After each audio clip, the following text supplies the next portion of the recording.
Do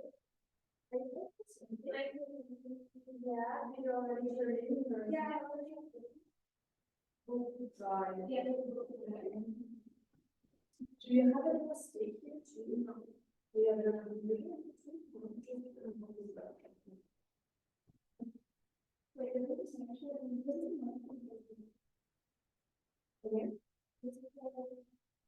yes, multiple yes.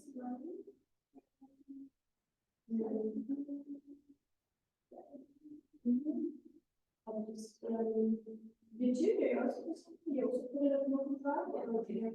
Do you by any chance have a stick here too? You didn't see my mind.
Hallo Armin, Mia. Du, ein paar Mal kannst du mittlerweile bei Wohnung auf Google Drive das Ganze hochgeladen. Mit welche Kosten du mit der Einladung die auch haben? Also ich meine, when did you upload it? On the 9th. Tonight, the 9th, on the 9th. Am 9. Ja, nach der Deadline. Also,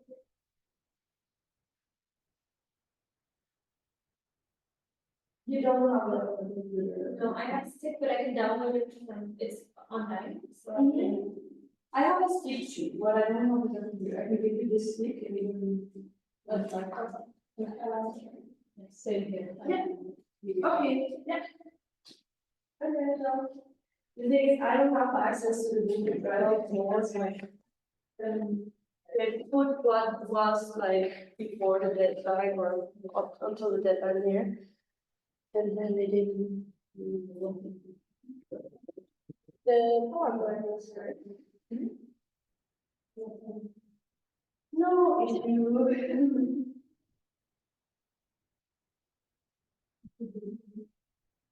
There's no internet connection with this computer? Yes, it should be internet. You can download it. Yeah, I did. Ah. Okay.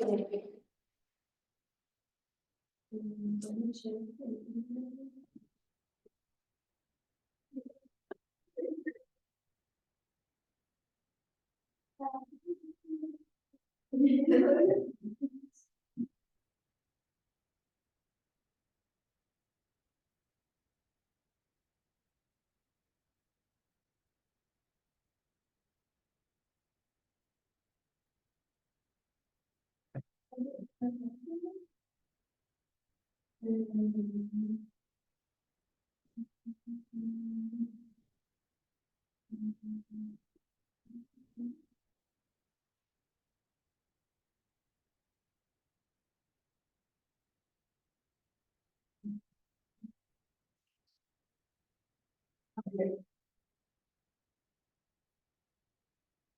Perfect, thank you.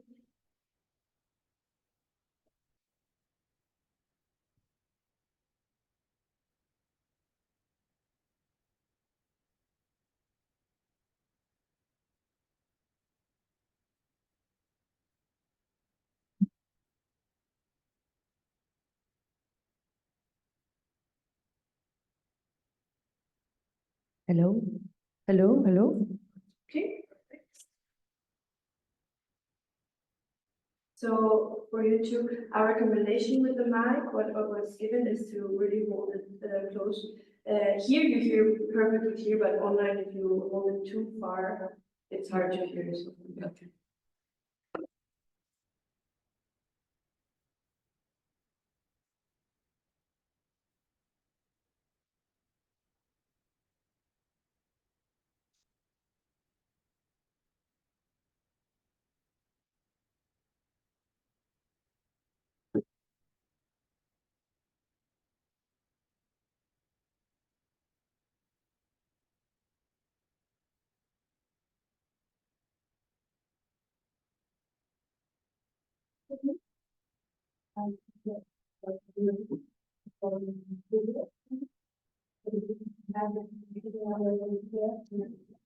Yeah, that's what, and then because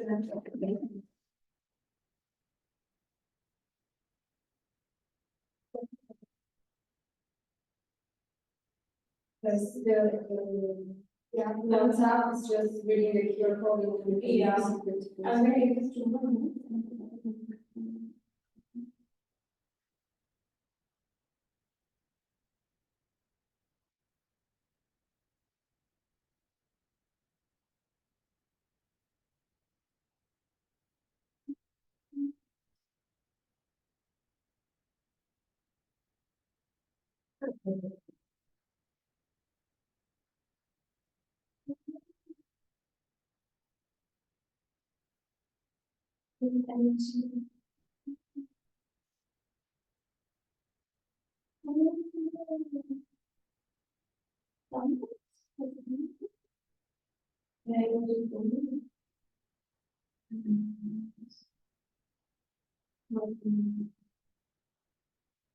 The other browser.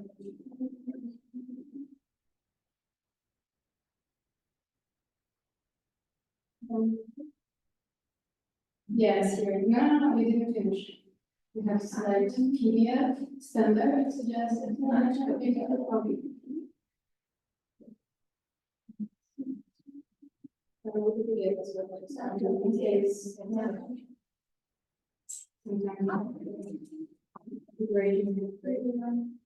are you also presenter? Oh, no, for this session. Ah, okay, so start listening in. And I will yeah, that's it.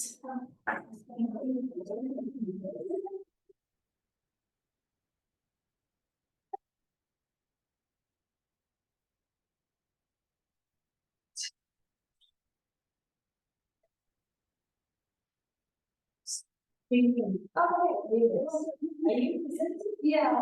Ah, wait, I didn't even see your.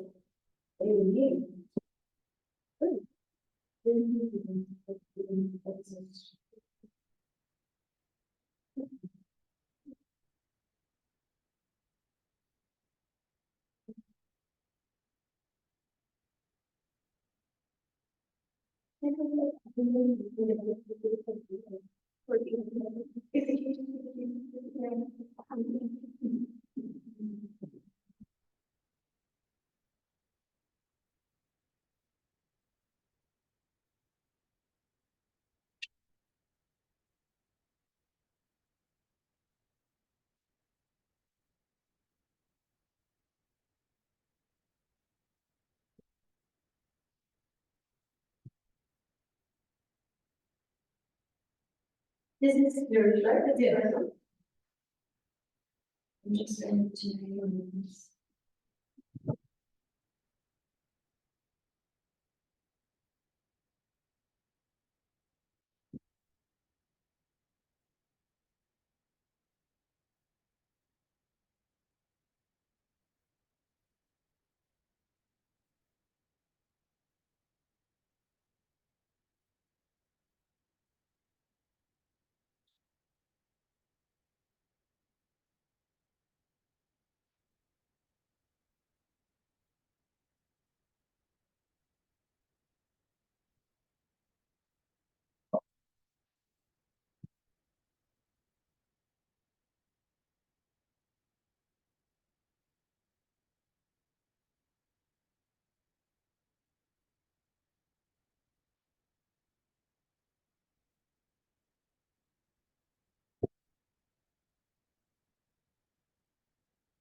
But we think this setup is nicer for the video.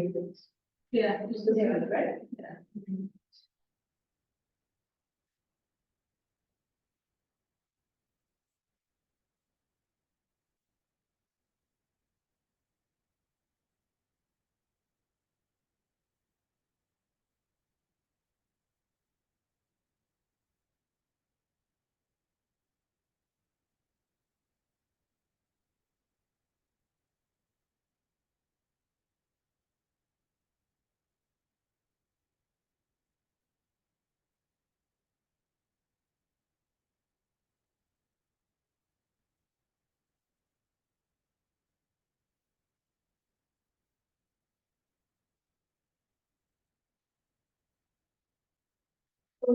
We first presented the missing number.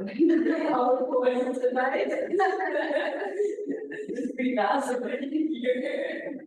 The same day. The fun basically always. It's right there.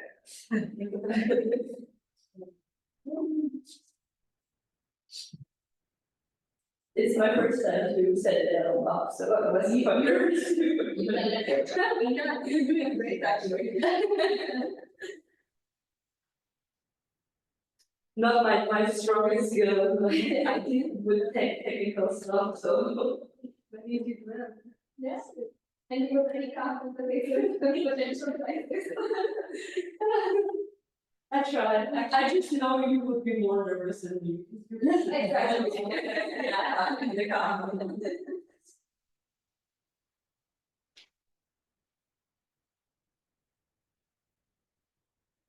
Thanks God I'm not moderating.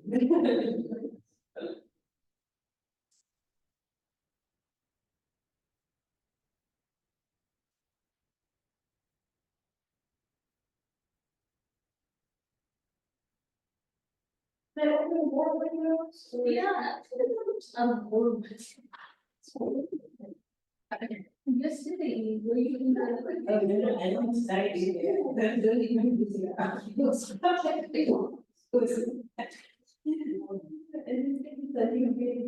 we just need to do the ventilation. Right. And in the building itself is good. Yes. The building is very long. It's more, it's a big. That's great. Awesome. Hi. Hello.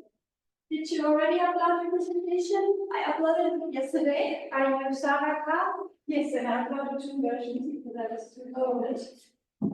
Problem.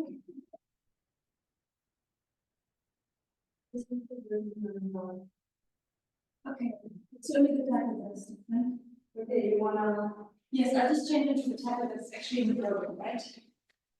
However you want. You can also grab the other one if it's needed. No, I think I just uploaded a new version yesterday and the older one before. I uploaded this one and then it's the other one. It's like that.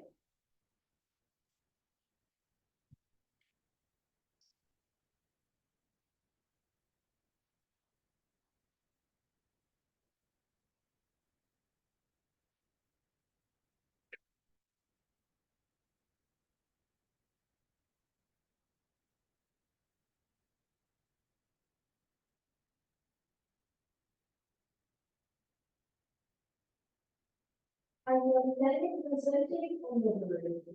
Send Okay. I'm just waiting for some percentage in their PowerPoint, so I'm just listening.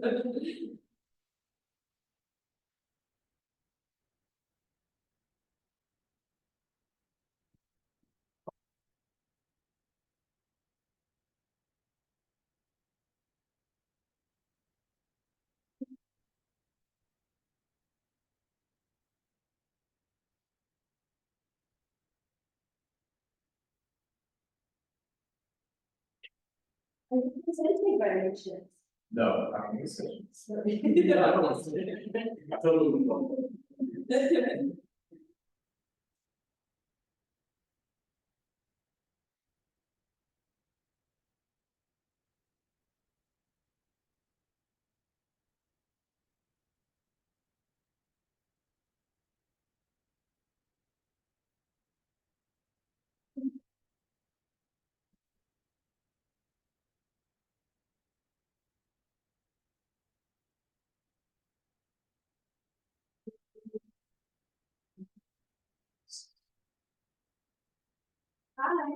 I then you present.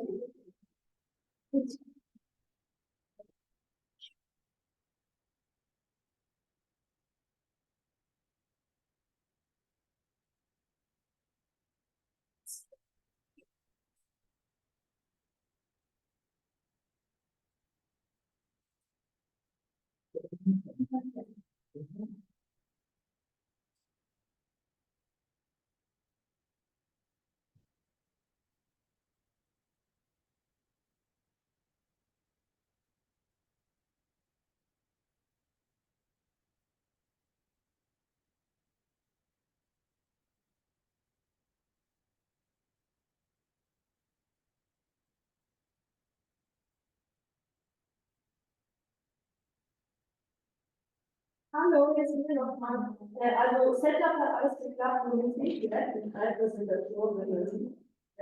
Und ich habe weder Sie sind da noch der Vortrag.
Yeah, good morning, everyone. Welcome to this exciting panel.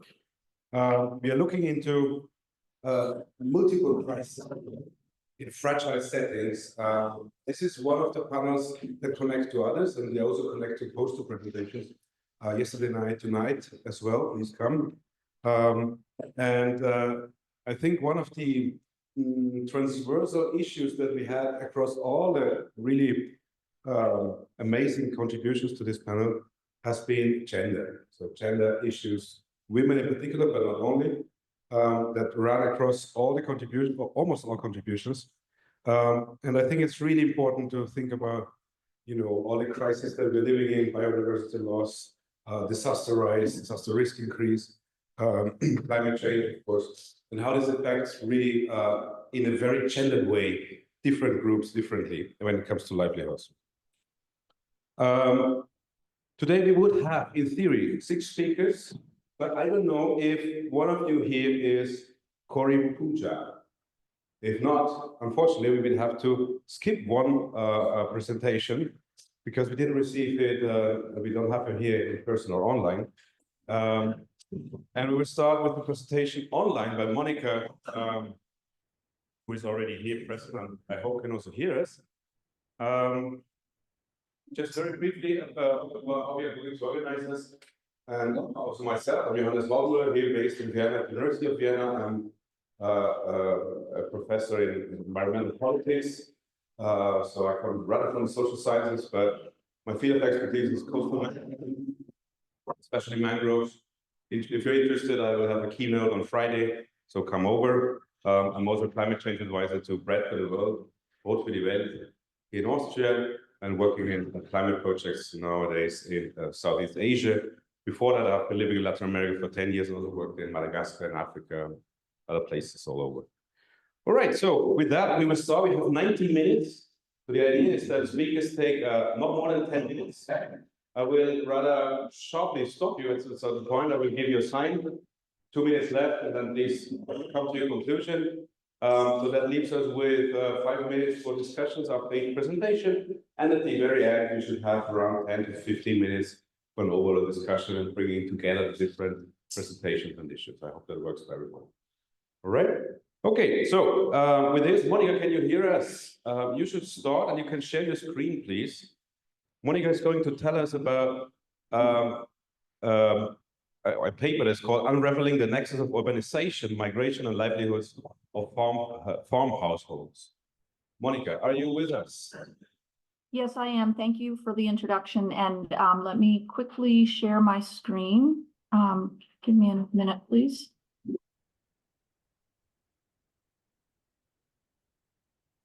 Just a second. I see that you're talking, but we can't hear you yet.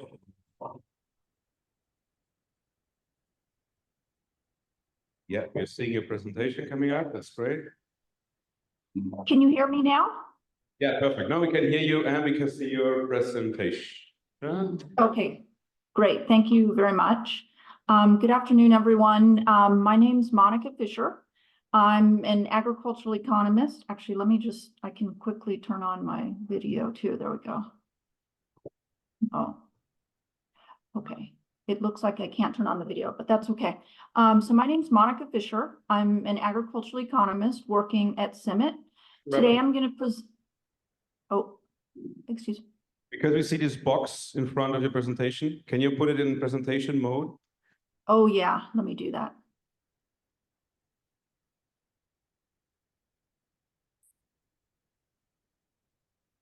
I don't know why it keeps. It's a bit better now, but the box is still there. Okay, let me close that. Yeah. Or I'll move it. I'll try and move it someplace out of the way. Okay, there we go. Okay, so my name's Monica Fisher. I'm an agricultural economist working at CIMMYT. I'm going to be presenting research from our research team, pictured here, our research that was done in Sudan as part of CIMMYT, the CIMMYT-led Sustainable Agri-Food Systems Approach for Sudan. So just quickly, I underlined a few of the key themes in our study. I mean, one of them is agri-food. Another is entrepreneurs. The war in Sudan, which broke out in April of 2023, has had a significant effect on various aspects of livelihoods in Sudan, including in agriculture and MSME, the work of MSMEs. We present a gender perspective in this study, which we think is critical because, first of all, women are heavily involved in agriculture in Sudan, as in much of Africa. And also there are strong gender norms in the country that greatly influence women's opportunities and constraints in agri-food entrepreneurship. So let's see. And so the research questions that we address in this study is we have 3 research questions that are all geared towards helping us understand the impact of war on women and men-led agri-food MSMEs, micro, small, and medium enterprises in Sudan. We also want to know how business owners coped with these circumstances, specifically which barriers affect women and men in their businesses, and how do those differ? How do women and men business owners adapt? How have they adapted during this Civil War crisis? And what have been some implications for their private life as well as their business? And which gender norms inform participation in business, and have these changed during the war? So we see that the war, as I said, that began in April 15 of last year and is ongoing, has affected gender norms. The war has also had an impact on the characteristics of a business, as well as a business owner's values, ideals, and future plans. Gender norms also, of course, affect business characteristics, as well as MSME owners' values, ideals, and future plans. So the study is qualitative. The study I'll present today is qualitative. We also have a quantitative component. We have an MSME survey that's being conducted right now with a nationally representative sample of about 1,500 MSME owners in Sudan by telephone. What I'll be presenting today is the qualitative component, and that was collected this May. The target regions, as you see in the map, are two states, Gadaref and Kassala, that are east of the capital city, Khartoum, which is also the epicenter of the fighting during the Civil War.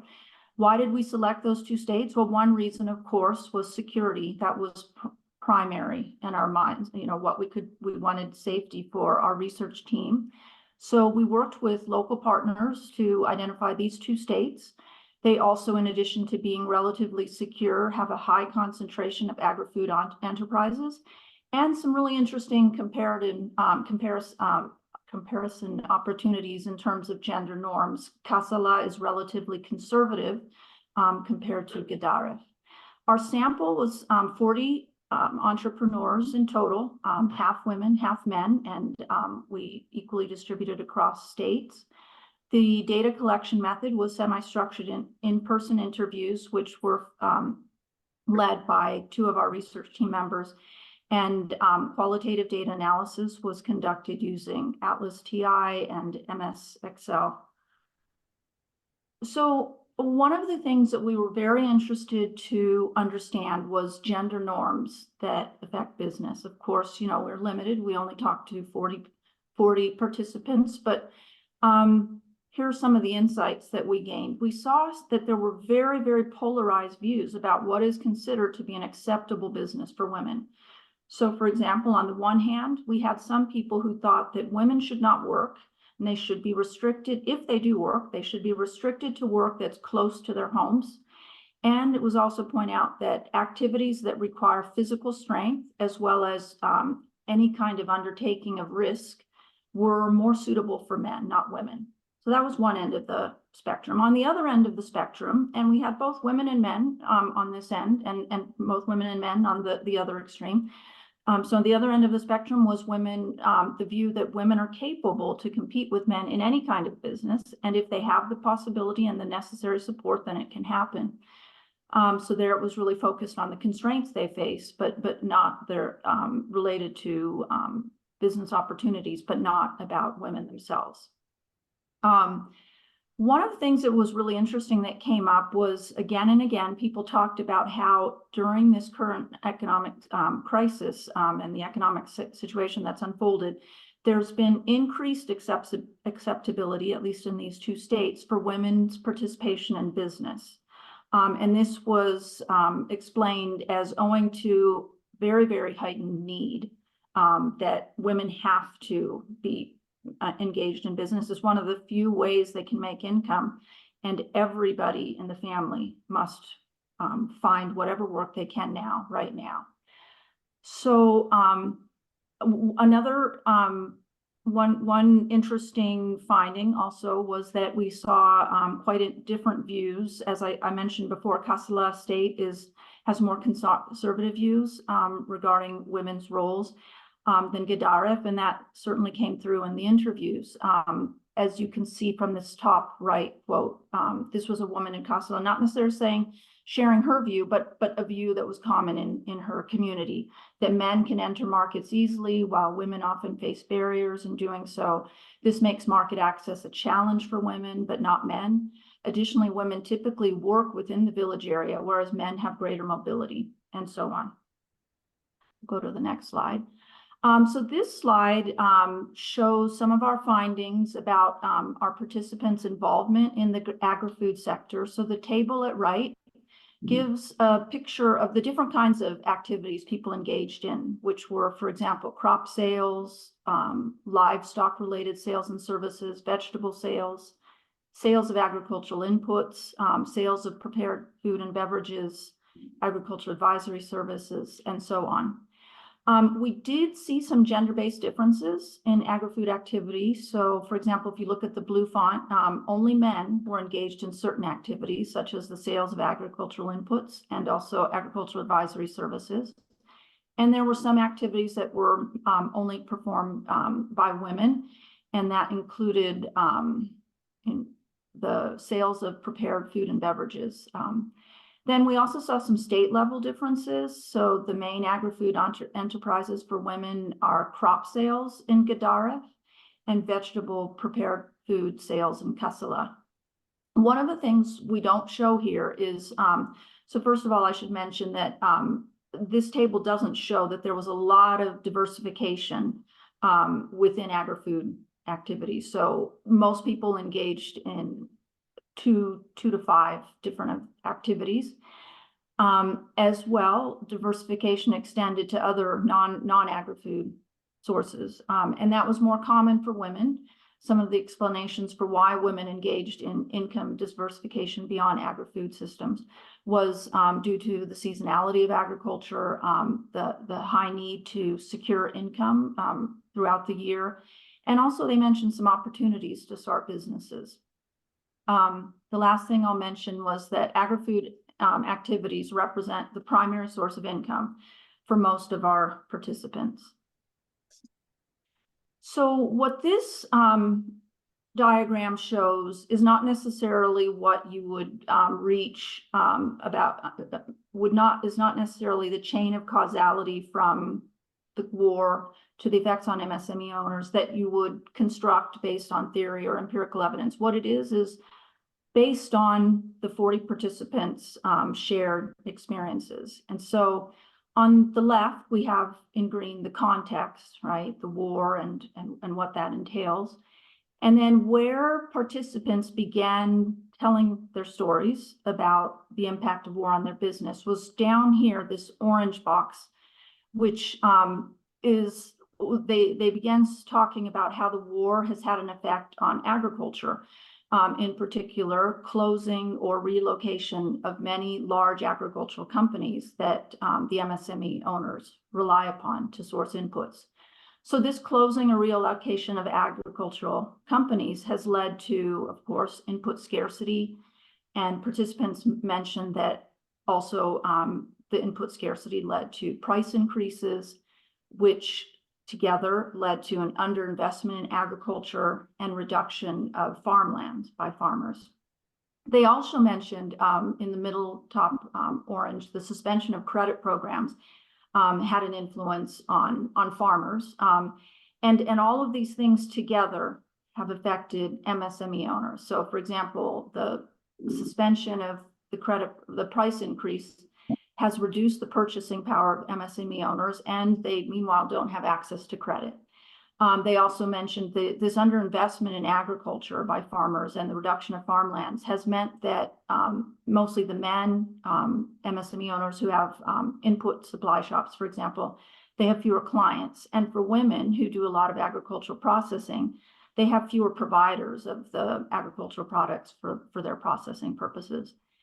So the reduced purchasing power of MSME owners has led to a difficulty for them to source material, and they have the risk of losing clients. Go to the next slide. Oops.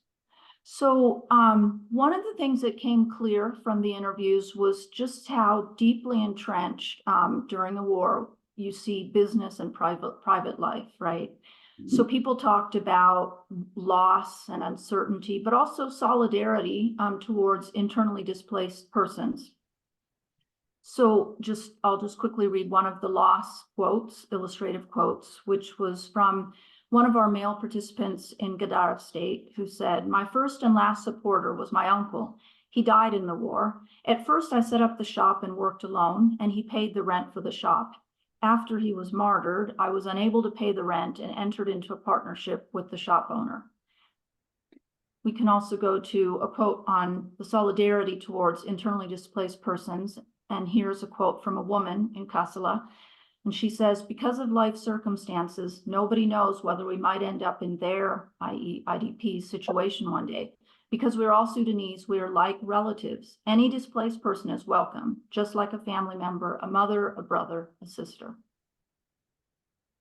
We also have been started looking at the data on coping strategies, and you'll see here we don't have the numbers in the table because we're in process of compiling those. But what's come out so far, and in this table we have the results for Gedaref and Kassala and women and men in each state. In bold font are what so far looks like the most common coping strategies, and we haven't seen much difference between women and men in this regard.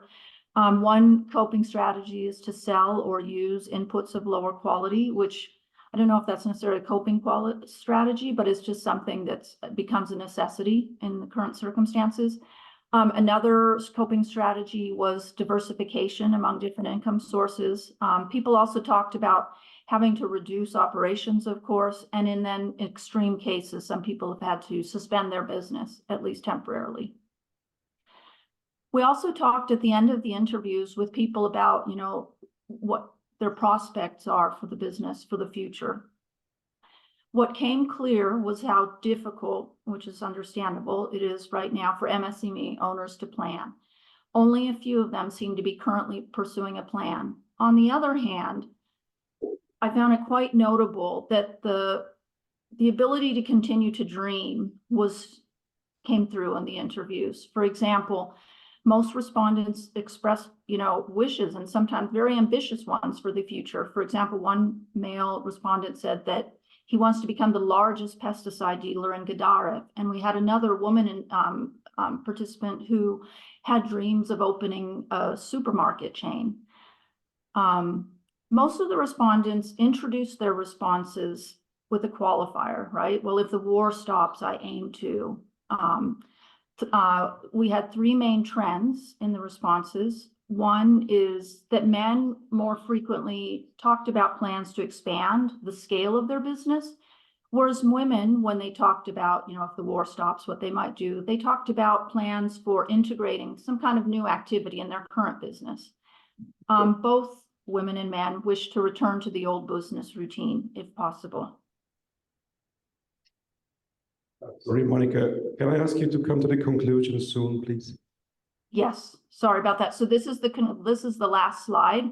So just very quickly, okay, key insights and tentative recommendations. We have these as just insights and recommendations tentative recommendations due to our small sample size, non-representative sample, of course, but also because we haven't had a chance to talk to the participants, right? Share the results, which is something we're doing next week. To ask them to interrogate the results and help us interpret the findings. So as far as summarizing some key results, on the left, women's participation in business has increased with the worsening of the economic situation, but it remains limited to certain fields, as we saw. And these are usually low remunerated fields. While some participants encourage women's participation into different fields, others hold on to this belief of women having particular roles in agri-food enterprises. On the right, we have a summary of some other findings. Both women and men, they point at financial constraints as interconnected with multiple war-related challenges. Moreover, many participants wish to strengthen their skills through more training to business management or to specialize in new fields. Just quickly, I said before, so these study results and the recommendations that are in gray are ones that will be discussed with participants in person next week in Gedaref. And Sudan, as Gaddarf and Kassala states, where we have in-person results dissemination meetings planned.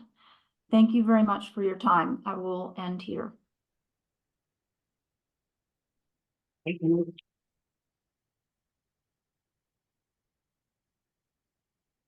Thank you very much, Monica, for this extremely insightful presentation in a very, very complicated context. Just to let you know that we have here more than 40 people in the audience listening who have been listening to you. So that's really amazing. Thank you all also for being here. Are there any urgent questions or comments that you want to make? Yeah, please. Pass the microphone to you.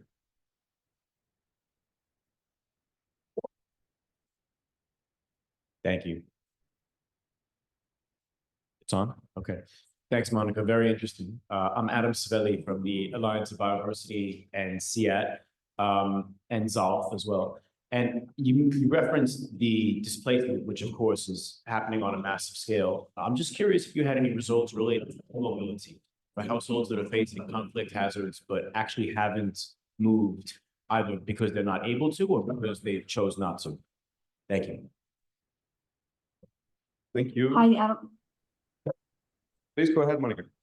Okay, thank you for that question. So no, we unfortunately don't have any results on that for the moment, but it is something that we might be able to look into. I need to see if we ask those sorts of questions, and as I mentioned, we have a survey, a nationally representative one this is with IFPRI, a phone survey with a range of questions. Among them might be those sorts of questions. So yeah, that's something for us to think about for the future. The level of different kinds of vulnerability people are facing to movement.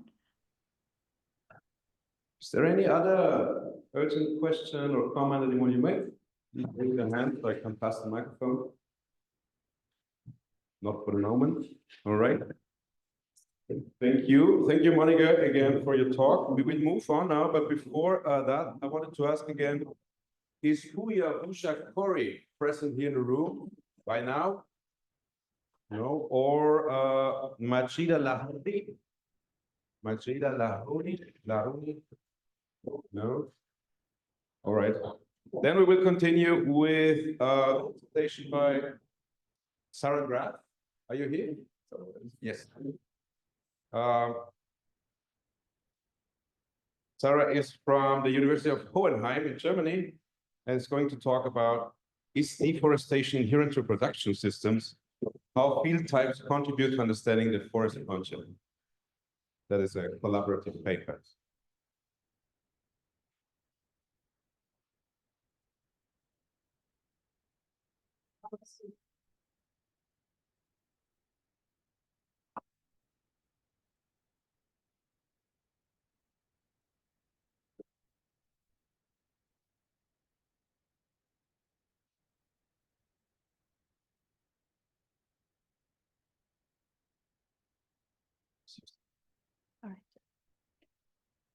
Hello, everyone. Thanks for joining to my presentation on how field types contribute to understanding the forest frontier.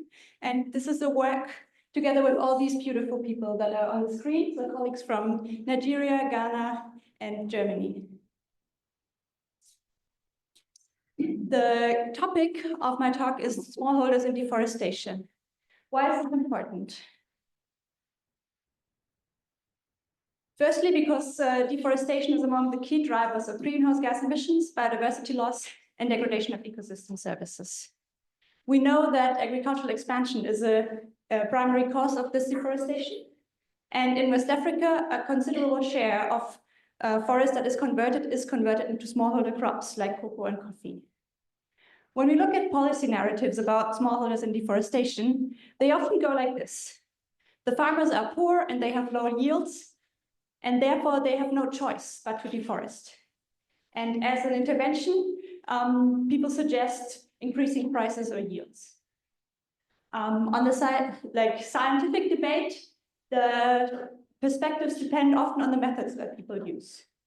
So remote sensing scholars, they would look at the land use after deforestation and see that land has been converted into agriculture.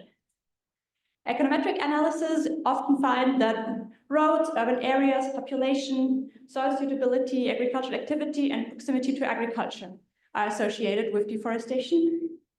And then anthropologists and economic historians would describe deforestation as a purposeful investment strategy by farmers. And what we wanted to do is try and integrate these perspectives through the concept of field types. So a field type is defined as a plot or a type of plot with a specific combination of plants, sequence of planting, like cultivation method, and ecological context. So it's the smallest scale in the agrarian system, and it's also the scale where social relations are manifest, for example, as tenure relations. The data that we use come from 2 village case studies, one in Ghana, which is a frontier community, so a place where deforestation is still going on, which we will call Akure, and then a place in Nigeria that has already lost all its land, that's called Abule. And we've used a variety of data collection methods, but what I'm presenting today is mostly based on the qualitative side of methods. The first thing I want to present is this. In a focus group, I asked farmers, are all the farming areas the same, or are there different kinds of areas that are better for certain crops? And the farmers respond, no, the land is not the same. There are some portions that are good for cocoa and others that are better for oil palm. So mentally, the farmers structure the landscape according to these 2 field types. And now I'm going to present you the field types that are present in those 2 villages. The first one is the cocoa plot, and that one was present in both villages. And a cocoa plot usually starts with a forest. A tenant would approach a landowner to make an arrangement for tree planting. And this arrangement covers all stages of the plot development. So after making the arrangement, they would cut down the trees and plant the cocoa. And in between the cocoa, there would also be different kind of food crops like plantain or maize. And in the case of Akura, the tenure arrangements would also include clauses about the maize and the cassava. So farmers would have to share half of the cassava and a third of the maize during the stage. So this is the most labor-intensive stage because you have to cut down the trees and do a lot of weeding. But as soon as you plant the cocoa trees, you have established long-term tenure over that plot. As long as those trees are alive, the landowner cannot push you away from the land. But they usually don't. They want you to plant before. Then once the cocoa starts producing in the productive stage, what happens is that the canopy closes, so you don't have to weed that much anymore. And you also have the cocoa that you can harvest, so you have more capital again. Some of the intercrops are still there, like the plantain and the cocoyam, and then farmers might also add other food crops, like pineapple, for example. So because land and capital are available again, what usually happens is that at this stage, farmers would go back to a landowner and ask for a new plot of land where they can reinvest the profits from this land. That's also important because at this stage, they have less food crops. So if you want to keep eating maize, you need a place where you will be farming the maize. And then lastly, after around 30 years, the cocoa gets less productive and farmers start rejuvenating. They would leave some of the trees on the plot because as long as those trees are there, your tenure arrangement is secure. And they would start adding new plants in between or cut down some, either as like seedlings or just cutting up the head of the tree. And of course, there's still some intercrop food crops. So with this gradual replanting, plots can get very old, like many decades. They can be inherited to your children, even your grandchildren. And this means they would also occupy the landscape for that time. In Akura, there's also a field type for oil palms, which is very similar to the cocoa plot. And for sake of time, I'll just tell you it exists. And move on to another field type, which is only present in Abule, which is shifting cultivation of annual crops. It's called pakpa, which means a bush. So it's like a kind of fallow rotation system, even though fallow is becoming more and more scarce. And what I want to present now is how this contributes to deforestation. So the first mechanism I'm presenting is tenure relations. And in both villages, we see that there's tenure arrangements that are specific to tree planting and that cover the whole span of the plantation development. We already found this in a literature review, but what we didn't find is that there's really clauses that apply for all these different stages of tree crop development. Another result that comes out very clearly is that the landlords enforce tree planting. So in the case of Acura, I've met a farmer who didn't plant tree crops fast enough. So the landlord found someone to plant tree crops in between his food crops to then take over the plot once the trees were mature. In Abule, it works a bit differently. There, they just have a fixed time when rent is due. So after 5 years, you have to start paying rent. And if you don't have tree crops on the land by that time, you will not be able to pay it. And this role of landlords in the deforestation process is, from my knowledge, mostly overlooked. And then, very important, this tree planting creates property rights, not to the land, but to the trees. And it's an inheritable property and a very big incentive for many farmers to either have a property that supports you during old age or that you can pass on to your children, which is something that is very well known already. So this tenure relations really play a key role in the deforestation process. And then the other mechanism is reinvestment. This is also seen in both villages, that farmers see tree crops as an investment. And the literature has also highlighted how tree planting is an accumulation strategy.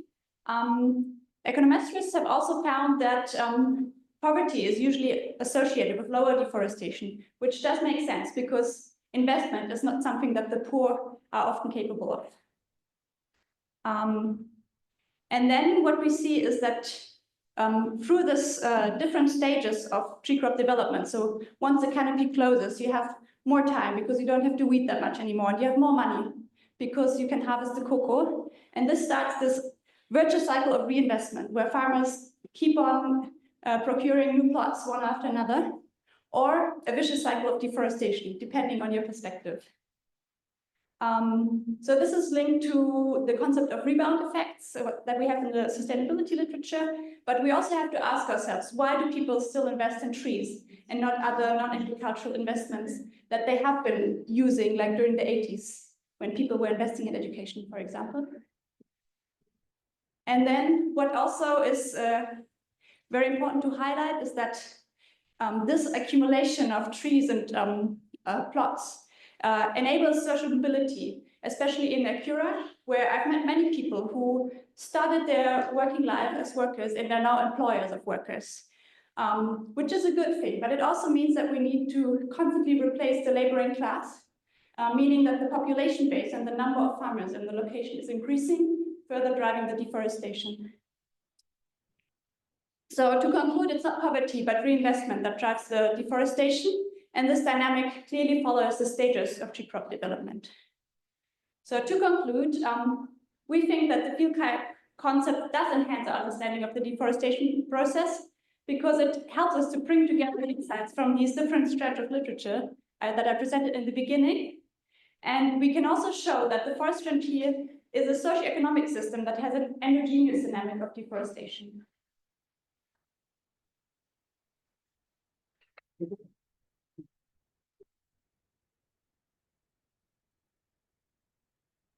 Thank you very much, Sarah, for this very interesting talk.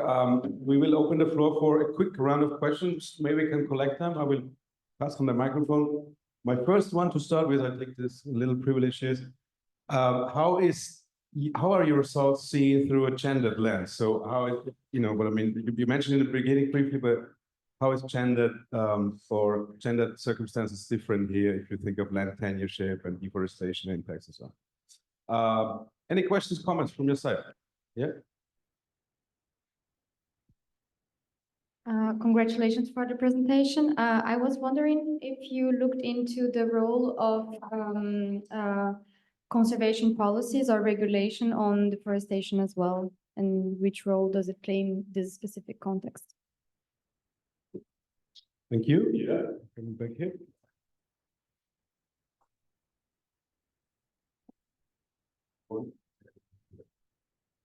Hi, thank you for the presentation. I mean, I had a question similar to the first one. I mean, if you look at kind of the higher or upper level institutions also supporting these kind of structures, but also if you have looked at the historical perspective of how these structures or institutions have been constructed and started to influence deforestation there at local level. Thank you.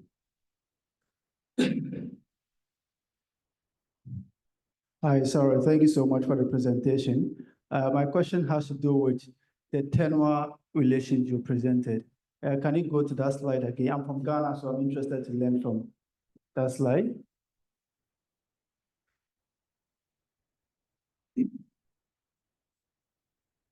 Yes, over here. So you said tenure arrangement specifically for tree planting.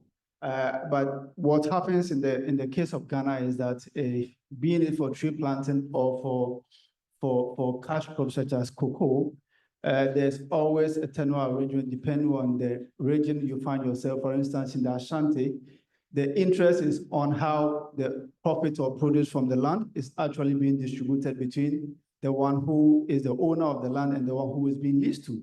And I was expecting to see that if we are presenting tenure relations and not necessarily about the tree, because the tenure does not deal with the tree, but it's about whatever you plant or other, even it is food crop. The tenure has to do with how produce are supposed to be distributed. So, for instance, there's this what we call abunu, which means that the produce has to be divided, shared equally among the producer and then the landowner, or abusa, where the landowner takes three share, is divided into three, and then the landowner takes 2 parts of it, and the last part, and that is what drives this tenure arrangement, and not specifically about the field. So I want to know more about that. Thank you. Can we take a last one? Can we take a last question? Yes. Yeah. So thank you for a wonderful presentation. It just full up with this. It just with the full up with my brother question.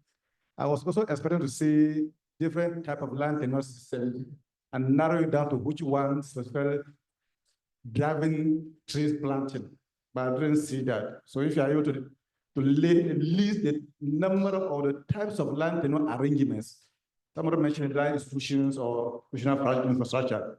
So if you have them and now narrow it down to your, which one are they locating for trees planted, and what are the, is it skilled or not skilled? I'm mentioning this shared problem or shared arrangement. Thank you.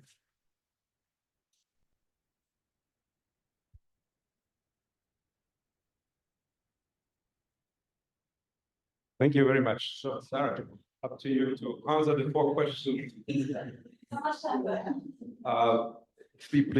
Please be so as concise as you can. All right, then I'll start with the questions on tenure arrangements. Of course, time is the constraint. So there's different tenure arrangements in Abule than in Akura. I'll answer for the Ghanaian case. In the Ghanaian case, Akura, the cocoa is split into 2 between the landowner and the tenant. And the intercrops are at that stage no longer a thing, so they're not considered. In oil palm, they split it into 3. 1 part for the landowner and 2 parts for the tenant. There also used to be other arrangements like where you split actually the land after the trees had been planted. But that I think is more common in like frontier communities. So we see it now in Ivory Coast, but no longer in the villages that I studied. Of course, the villages are not representative for the countries. That's also why I not refer to them as the Ghanaian village, but by, anonymized words. But I can tell you that it's in Achim, so not in the Akan region. I also want to say something about women, because I think it's very important to consider the gender aspect of this case. In these places, we don't have unitary household structures. It's very common that the husband has his own fields, the wife has her own fields, the children have their own fields, starting from around 12. So it's not a household structure that we usually know. And women do also accumulate in the same way as men, but they do accumulate slower, mainly because of having to do the childbirth. Because when you're pregnant, you can't work as much. And that is really what slows down women's accumulation. But at the same time, some men think it's their duty to make a property for their wife. So they actually plant cocoa trees for their spouse, which is also a nice thing. The historical perspective, I think, is very long. We know, for example, that some of these tenure relations, they have pre-colonial roots. So when you found gold on the land of the king of Ashanti, you had to split what you found, I think also into two, between yourself and the king. And when tree planting became more popular, the traditional authorities kind of took this over and applied it to cocoa, so that now the cocoa was being split. And there's a lot of migration in the forest zone. So, there's also migrants from different parts of the forest zone going to where there's still forest that you can cut down and plant trees. And this is how this arrangement has kind of spread across like anywhere between the Togo Mountains and the eastern border of Cote d'Ivoire. Regulation was the last question. And I cannot say so much about it. It wasn't really a thing that was present in the field. But we do see that there's contestation between traditional authorities and the state in terms of traditional authorities making arrangements and giving out land in places that are supposed to be protected forests. But our data on that is still a bit shaky, so we don't want to present it like too much until we've really triangulated well, especially in terms of naming the people who are involved. Thank you very much. Thanks a lot.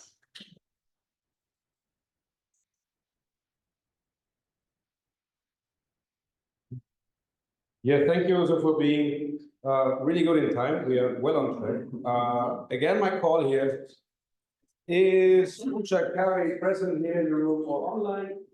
And the other one would be Majida Lahouni. You all right already? That's your right. No. Then we continue with the next presentation. This one is by, I hope I pronounced it correctly, Sanchana Raches.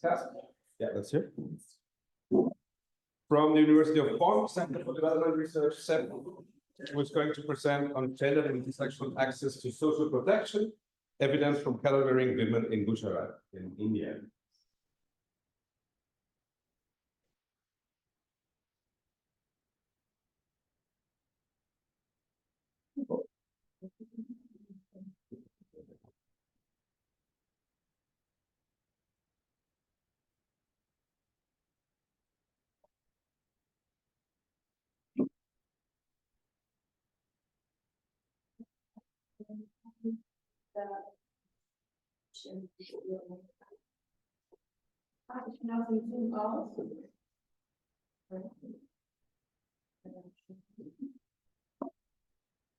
Ja.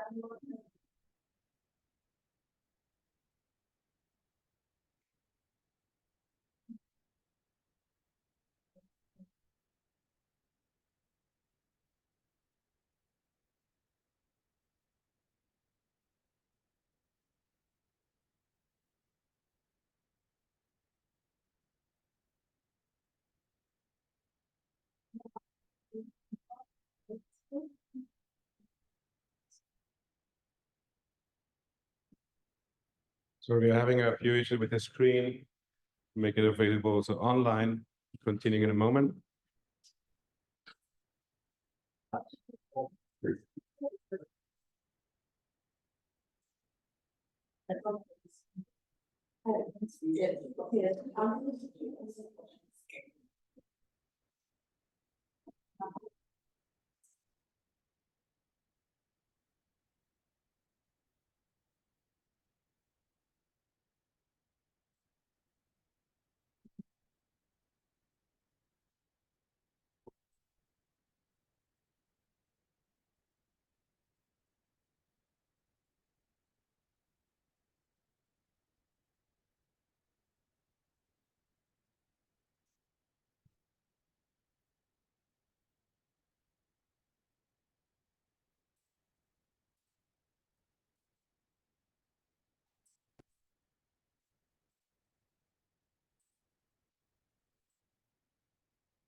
a minute, sir.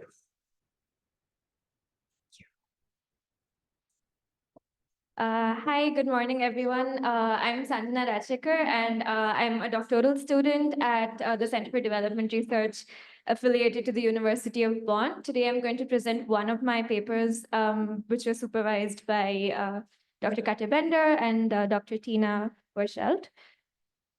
So a little bit of context about my research, which looks at gender intersectionality and access to social protection in a Western Indian state called Gujarat, which you can see in the map over there.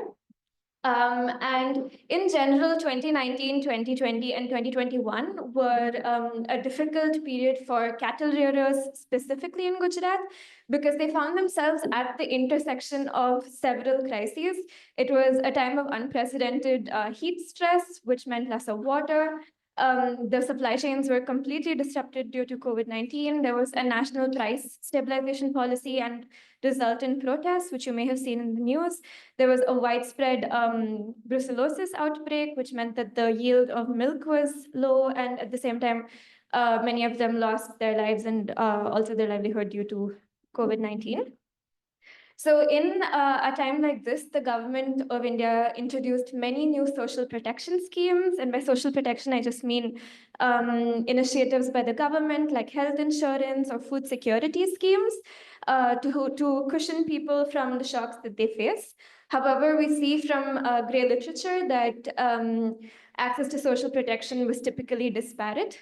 We also see that social protection is known to have an empowerment effect for women. So I was curious as to, do women access these social protections in the face of a crisis? And if they don't, why do they not? In this, I take an intersectional approach, which essentially understands that people are shaped by the interaction of their different social locations. By social location, I mean gender, caste, which is a form of social hierarchy in India, their class, their geographic location, etc. And these different processes interact to affect how women participate in seeking public service delivery and social protection. So my main research question was, what are these different intersectional challenges that women face in accessing social protection, specifically with regard to health insurance and food security schemes? So we were very intentional about using intersectionality, not just in the analysis level, but also as a method in itself. So in the qualitative interviews, we always probed in that direction. So for example, when we asked women about their experience in the hurdles that they face in accessing social protection, intuitively, the first thing that would come up was their economic status. But as the discussion went on, they would mention that actually, I think it's my caste and not just the economic status, or it's also my gender or the fact that I'm a daughter-in-law that affects my access. We will explore this in a bit more detail. Methodologically, it was a mixed method study. So we collected, we did a survey, a structured survey with 445 women, and we did semi-structured interviews with people who are responsible for implementing the social protection at the ground level. So it was like community health workers, local government officials, etc. We also interviewed higher up government officials in the expert interviews, and we did focus group discussions with the women in the cattle rearing households. But in today's presentation, I primarily present the qualitative results. The results can be understood in 3 ways. Firstly, there's a digital divide in accessing information about social protection. Secondly, there are intersectional challenges in accessing the identity documents that would qualify you to avail the social protection. And thirdly, information is disseminated to women door to door, but there's a discrepancy in whose doors are knocked. I'll explain these in a bit more detail. So in particular, WhatsApp became a very popular medium through which community health workers disseminated information about social protection schemes. And this is because during the COVID-19 lockdown, there was social distancing regulations, so they couldn't really go door to door as much. However, not all women had access to a smartphone, especially in marginalized caste communities. Men did not allow their wives to have smartphones. And so these women could not be added to WhatsApp groups and therefore did not receive information about social protection. Secondly, so to avail of social protection in India, you typically need a qualifying document called an Aadhaar card, which is an identity card, or you need like a health insurance card and another card to avail of food security schemes. And what happens is when you get married and your surname changes, you are no longer identifiable by your older surname. And so we found that when women got married, they were not able to change their surname on the qualifying identity documents because it was such a cumbersome bureaucratic process. Typically, they had to go multiple times, produce multiple documents. And these are also typically people who have daily wages. So by going multiple times to the government office, it meant losing several days of wage. So the opportunity cost to avail of these documents was too high. Thirdly, there was a discrepancy in the door-to-door dissemination. Many community health workers and local government officials would go door to door. However, when they do this, they do not typically go to the houses of women from marginalized castes. When asked why, they would often cite geographical remoteness, but when you calculate the distance, it honestly was not all that high. But when you probe further, they say that they did not feel safe, and there was also a perceived lack of interest from the community side. So the community health workers would say, oh, people from marginalized castes are probably not interested in availing of social protection anyway, so we don't want to waste our time going to their houses. I wanted to show how this plays out with some descriptive statistics. So a ration card is a card required to avail of food schemes, food security schemes. And because of the digital divide, inadequate documentation, and discrepancies in door-to-door discrimination, we see that there's a gender discrepancy in who is left out.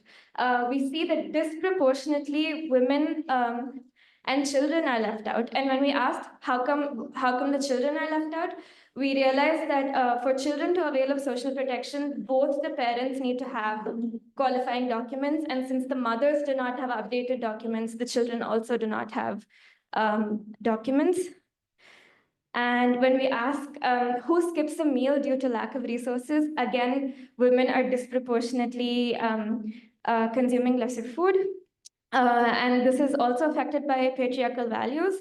So in most homes, the women eat after the men and children are done eating, and they eat what's left over.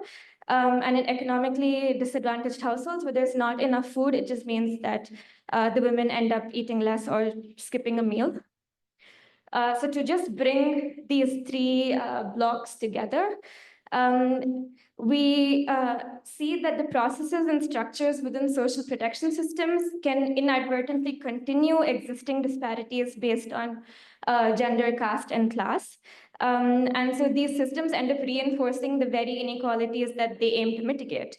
And so marginalized groups, especially women from lower castes and socioeconomically disadvantaged backgrounds, may find it disproportionately challenging to access the benefits of such programs, and this continues a cycle of social inequity. This is my last slide.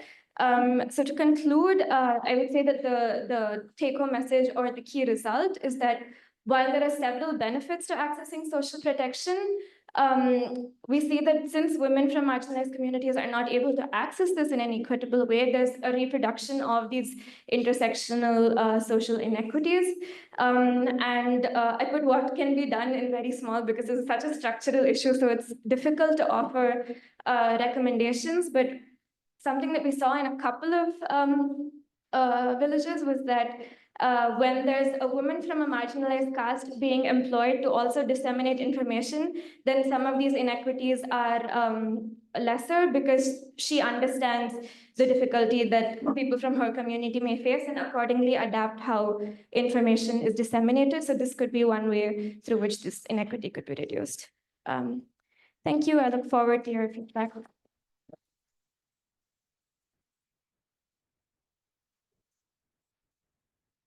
Thank you so much for bringing us this extremely important topic of hidden structural inequalities or inequities.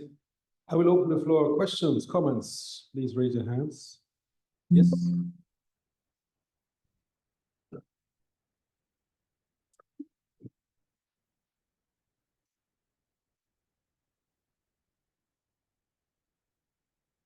Thank you very much.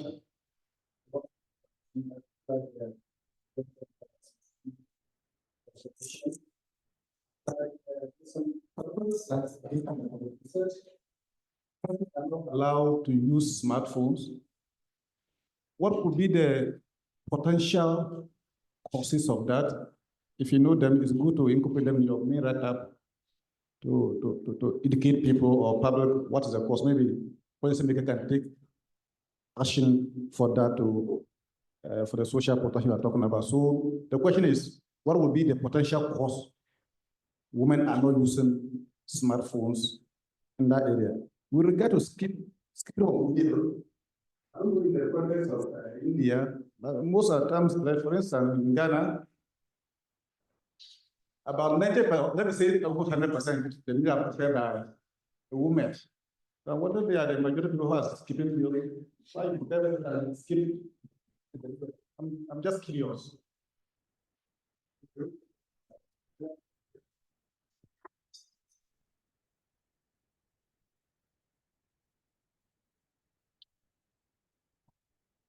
First, Sarah. Yeah, I was just wondering, in many parts of India, caste quotas are quite common. So was this officially part of the project setup? Or is this something that you think would make an impact for the future project outline? And the third one.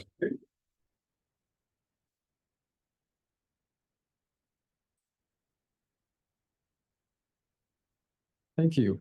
So my question relates to what my friend behind I just asked. It relates to skipping of meal. We just did a study in Ghana. We found out that skipping of, not skipping, but meal reduction is applied at the household level. So it affects everyone. And this is not much reported in literature. Literature shows that females usually skip the meal, which he asked. Mostly the meals are prepared by women. I'm curious about your findings. How was this done? Was this reported by the women or it was reported by the men? How was it? Was it in the focus group discussion? And that, if you could clarify that a bit. Thank you. Okay, thank you very much. Please. Thank you. Thank you for the questions. I'll start with the caste quotas question. So how the caste quotas work are typically reservations for people of certain marginalized castes to, for example, get easier access to jobs, easier access to education, and in the case of social protection, they get slightly higher benefits. However, there's no quota to make sure that this access is equitable. So it says that if you can access it, here are the extra benefits that you will receive, but no real smoothing of the pathway to facilitate that access in the first place. So unfortunately, caste quotas don't really help mitigate what we see. With regard to why are women not using smartphones, I think the gender digital divide is something that's fairly well documented. In this specific case of why are women not accessing, I think it is a patriarchal norm, but I think there's also some sort of hesitation in what information would the women consume. Very often the man has the smartphone and he goes off to his daily wage job, so he doesn't give the smartphone to his woman, to his wife. But this is not something that we explored in detail as to why are they not giving smartphones. Perhaps this could be something that comes up in a future study. Regarding the skipping of the meal, this is something that actually came up in the quantitative survey, the focus group discussions, and the expert interviews. So in the quantitative survey, we asked the woman because all of our surveys were done with the women, who is more likely to skip a meal due to lack of resources. And they could answer as many people as they want if they felt that, me and my husband skip a meal, me and my mother-in-law skip a meal. So it was for all members of the household. And then we mapped it and we saw that there's a gender difference. As well, when we talked about these results in the focus group discussion and in the expert interviews, it was confirmed that because so this is an interesting finding, that the nature of the work is different. Men usually go out and do daily wage labor, which is slightly more physically intensive. So the women also somewhere feel that it's justified for the man to consume more food because they believe that they just rear cattle and stay at home and do not require as much food or calories as the man would need. And maybe this is what's driving this effect. Yeah. Thank you. Yeah, thank you so much.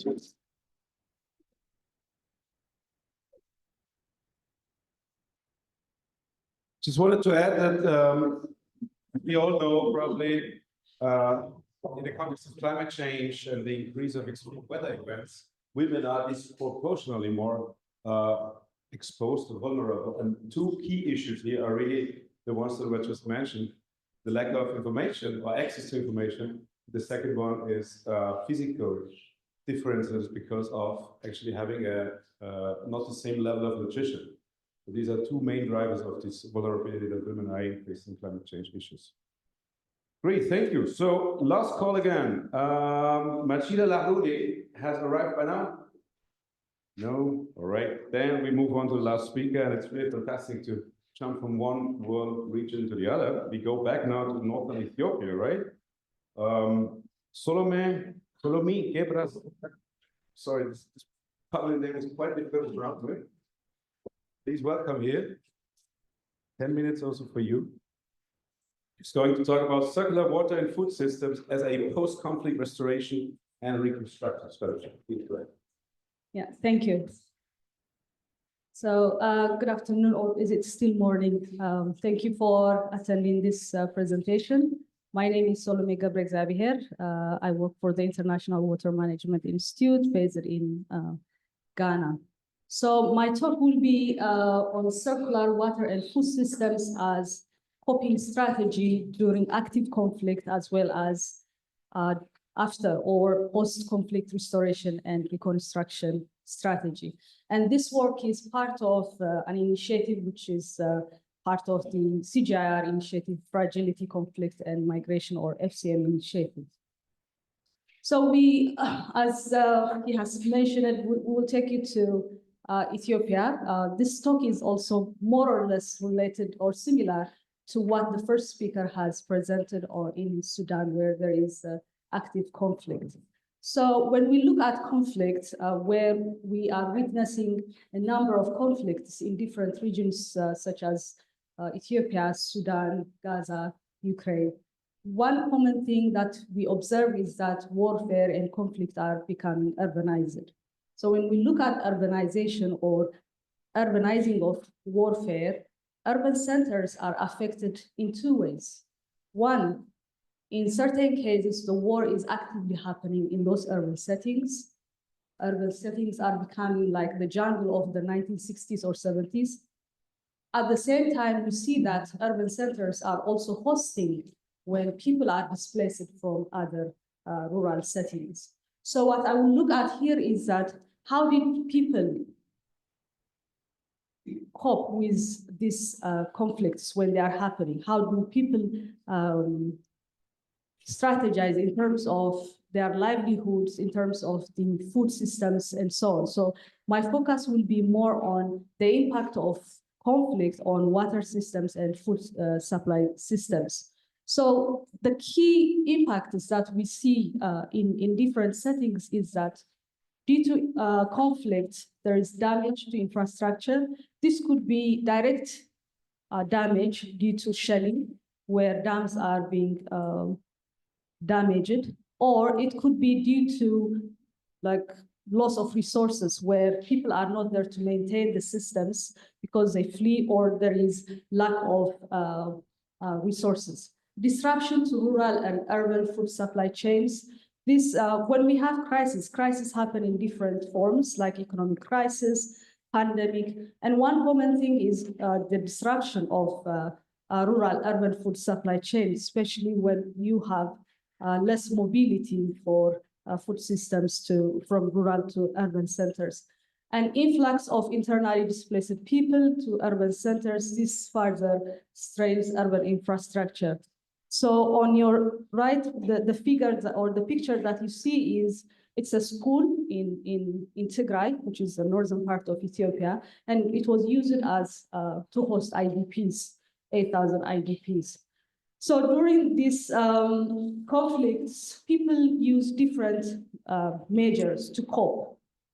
And what are these measures that we observed? And we will look at the case studies from Ethiopia, that is the Tigray region, and we look at 5 major cities, Mekelle, Shire, and other cities. But before we go into the effect of the war, I would like us to look at pre-war. So the war happened from 2020 to 2022. Now the war has stopped, and the aftermath of the war's impact on the region is still there. So the region has a population of about 7 million.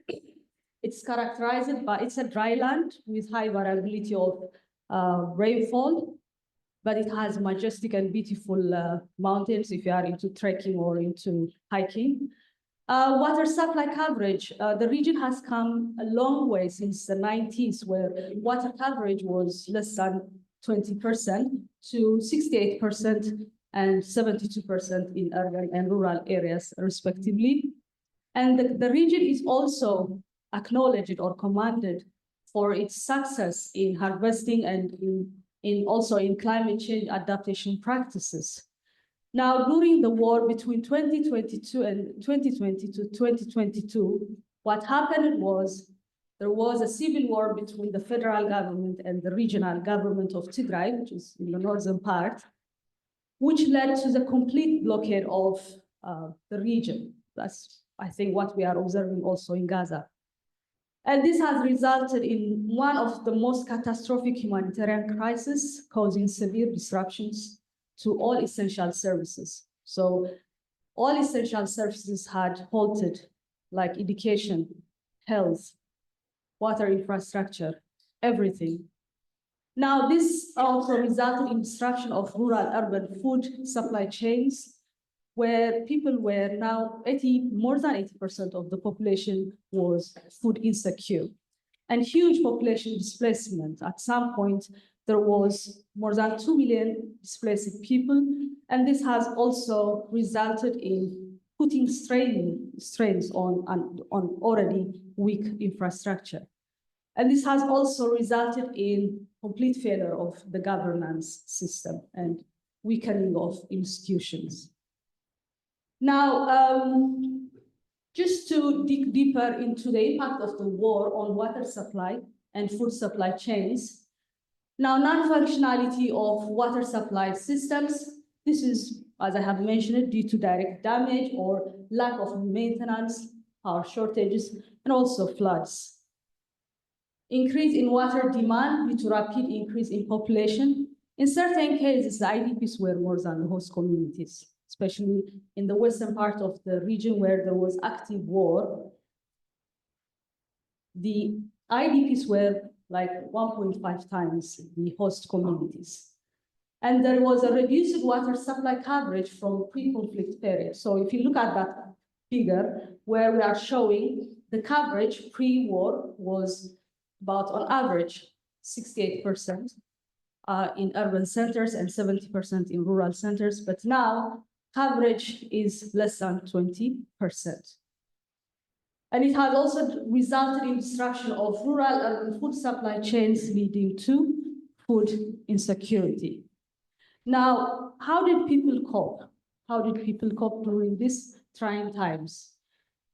So use and reuse of untreated water, because there were not functioning government and the infrastructure was collapsing. people resorted to solving their own problems. So, but we see that some of these coping strategies were very good, but others were they had health and environmental implications, such as use and reuse of untreated water. So people started using any type of water for domestic use, any source that they could put their hands on.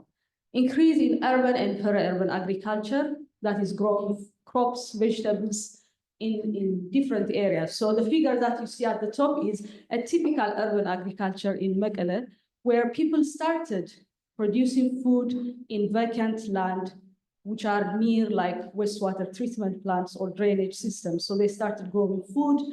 And there was also a huge campaign from universities or from government side for people to be set for land to produce their own food when they were under complete blockade. But we also see that emergence of uncontrolled private sector driven water resource development. So the region is, Ethiopia is like very command kind of economy where everything is centralized. But during the war, those water infrastructure or those communities which relied on decentralized systems were less affected than those which were relying on centralized systems. Now, when there was a complete failure of governance structure and institutions and infrastructure collapse, we see that there is high emergence of private sector driven water supply systems like water tracking. And there was no regulation at all. So this has implications in terms of future over abstraction or the treatment that they are using, whether it's safe or not. But at the moment, during the war, this was a coping strategy which has enabled people to survive. Now, an increase in use of also compost, because there was no agri input, seed supply.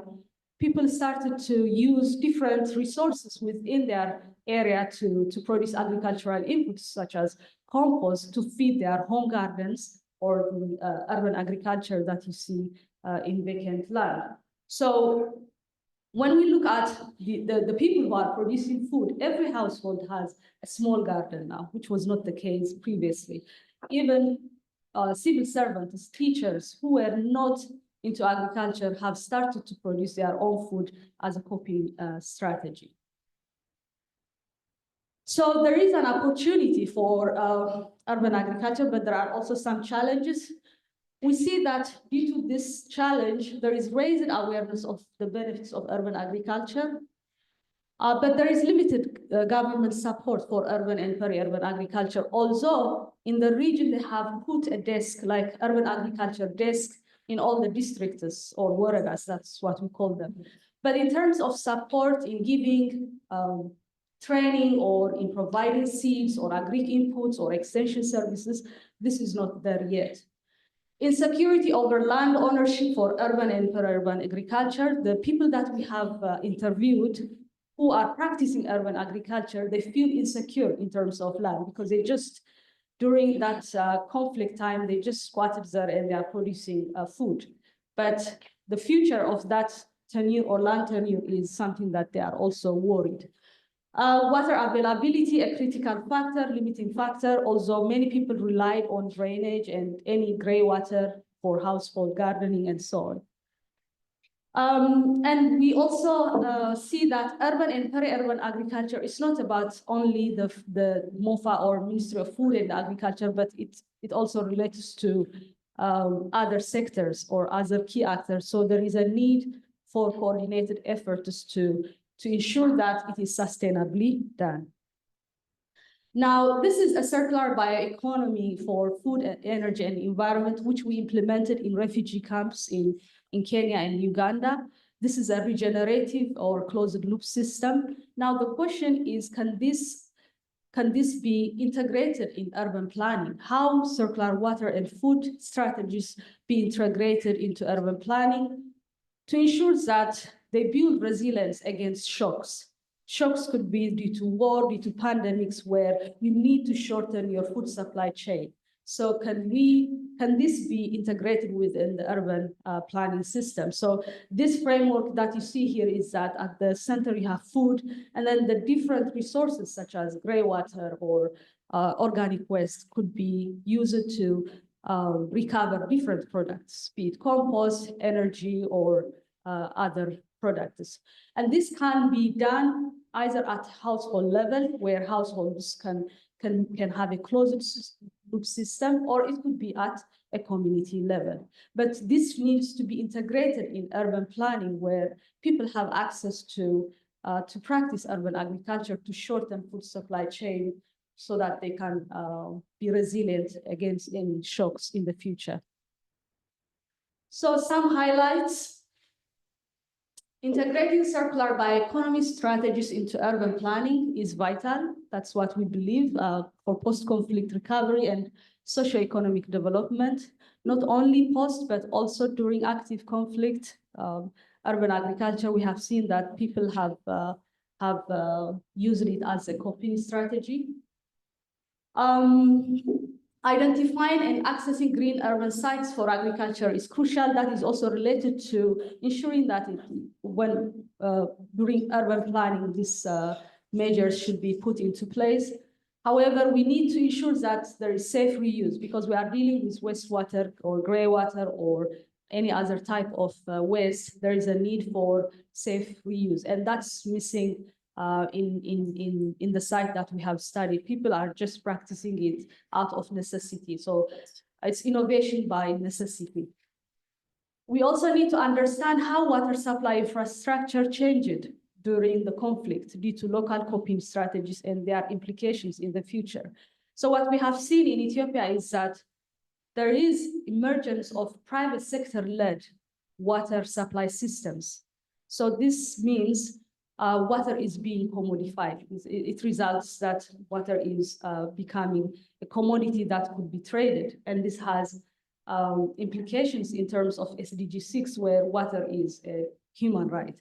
So those people who have access and ability to pay will be able to access it. Because if it is traded as a commodity, that's where we see the challenge. And so far, the region does not have a functioning government yet. They are not yet there. So this is becoming out of hand if care is not given. With that, I conclude my presentation. Thank you.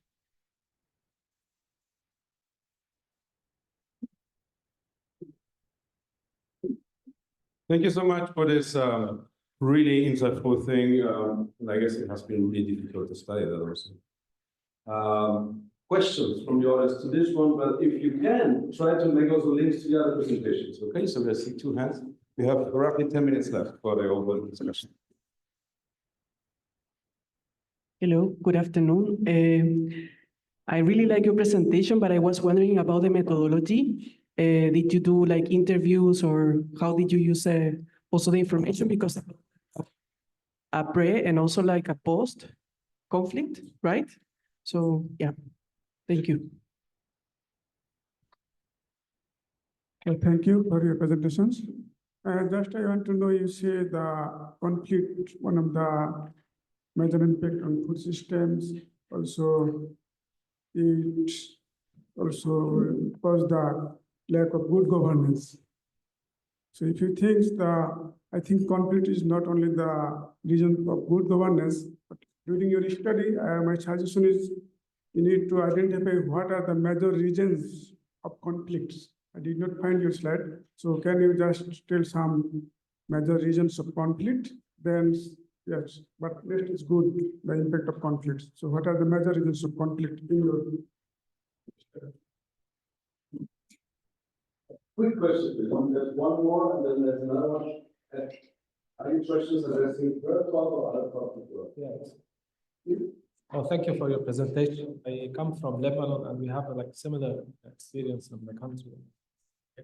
And we're just wondering about the evaluation and monitoring frameworks that you do after this, because some of these initiatives, like home gardens and cash transfer, whatever, might not be sustainable. We found that after 2 years, people lose their food security levels after 2 years from these initiatives.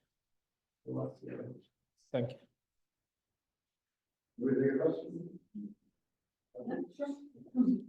Hi, thank you for your presentation. My name is Martin Lichter. I come from the University of Hohenheim. And I was thinking, since you have seen this emergence of alternative food networks in form of urban agriculture, which you described as an innovation out of necessity, right?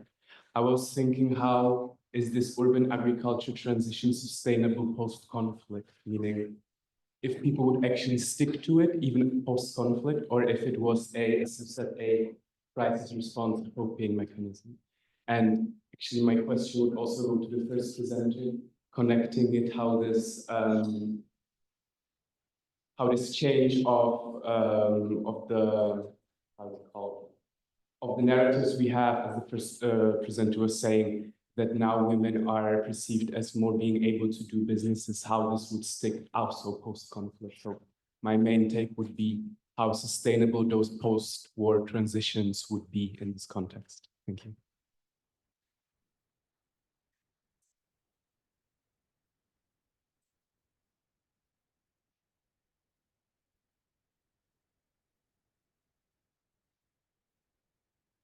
Yeah, on the methodology, I think I put a slide and then I took it out because it was making it a bit long. But the methodology that we are using is we have observation where we are going to 5 cities, major cities, which are hosting IDPs. And we have key informant interviews of those who are practicing urban agriculture. I think we interviewed about 40 people. And we also do focus group discussions on what are the major challenges that they're facing in terms of practicing urban agriculture, whether they got training, those kind of stuff. But beyond that, which I did not present here because we don't have the result yet, is that we are also doing spatial analysis of where urban agriculture is and the contribution of urban agriculture into food basket, what proportion of food is coming from urban agriculture, so that we, in order to make a case for it to be integrated in urban planning or to make an investment case, we also need to show what is the contribution of food coming from urban agriculture. So, but that spatial analysis is not yet in, but we are still doing that. Yeah. What are the main reasons of conflict? I mean, if you ask me, I'll give you a different answer. If you ask another person from Ethiopia, they will give you a different answer. So this is very contentious.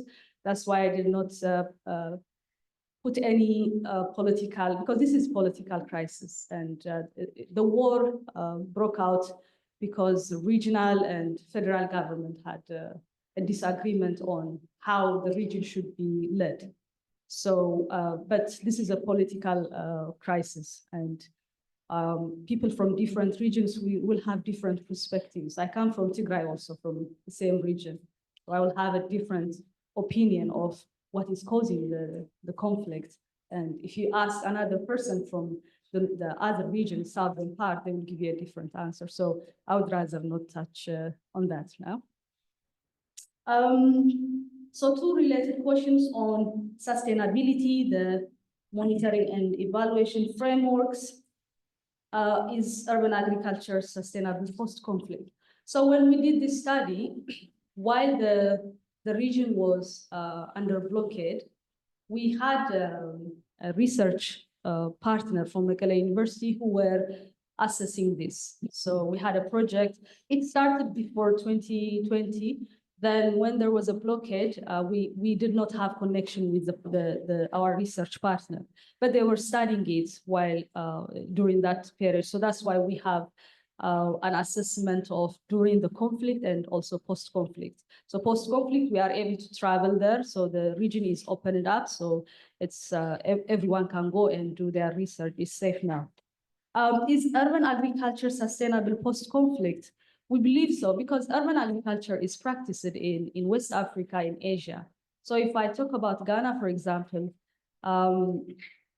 some time back, we did a study in mid-2000s, and the contribution of urban agriculture is like 90% of vegetables that are eaten are coming from urban agriculture. So Different regions have different practices. It's very common in Asia and in West Africa, but less common, let's say, in Tigray. But if you go to the capital city, Addis Ababa, where there is a lot of urban agriculture going on. So it's not something that is new. Urban agriculture has been there, and it's sustainable. But what needs to be done is it has to be safely done. That's where the challenge is. So it is informally done. So people use untreated or semi-treated wastewater to produce food, and that's not allowed legally, but people do it in any case. So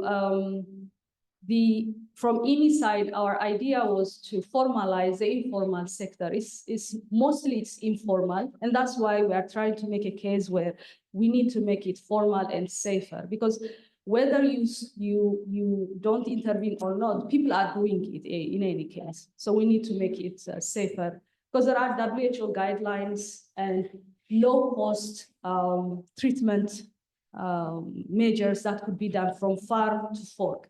How do you treat wastewater using low cost, like sand or whatever type of treatments? And when you cultivate food from wastewater, how do you irrigate it? You don't irrigate during harvest, or you don't irrigate directly onto the plant. So there are measures that could be done to train farmers practicing this. But it is something that should not be ignored, because it contributes to the food basket of major cities in Asia and in Africa.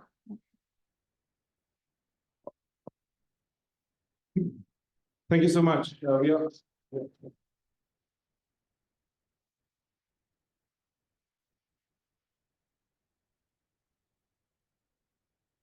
We are almost at the end. Any quick comment, reflection that you want to share that runs across the different presentations or some of them, please go ahead now. Or if you want to address one of the speakers directly,